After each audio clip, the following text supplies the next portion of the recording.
पन्ना गांव की हवा में कुछ तो अजीब था। ये गांव अपने आप में शांत, हरियाली से भरा हुआ और एकदम सहज लगता था।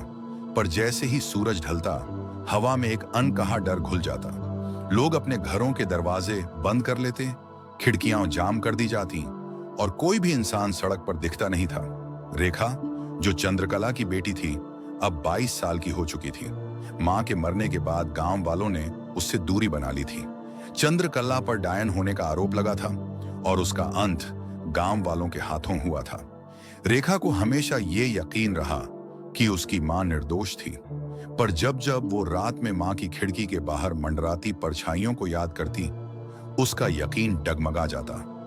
उसी रात जब गांव के सन्नाटे को एक तेज चीख ने चीर डाला, सब कुछ बदल गया। चीख रेखा के घर के पीछे वाले जंगल से आई थी, जहां कभी चंद्रकला का गुप्त कोना हुआ करता था। रेखा चौंक गई। उसे मां की एक पुरानी बात याद आई, जिस दिन पेड़ों के बीच से पुकार आए, समझ लेना कि मैं लौट रही हूं। क्या चंद्रकला वापस आ गई थी?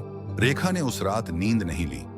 अलमारी से मां की पुरानी डायरी निकाली और पन्ने पलटने लगी।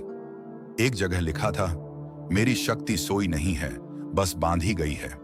जब वक्त आएगा वो फिर से जागेगी, मेरी बेटी ही उसे जगाएगी। उसने कांपते हाथों से आखिरी पेज पलटा।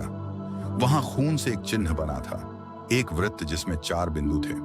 उसने वो चिन्ह पहले भी देखा था अपनी हथेली पर, जो एक जन्म चिन्ह लगती थी।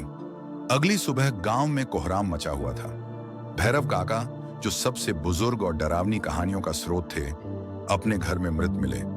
चेहरे पर भयानक डर, आंखें बाहर निकली हुई और जमीन पर खून से वही चिन्ह बना था।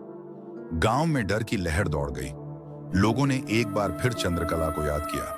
कुछ बोले, डायन लौट आई है,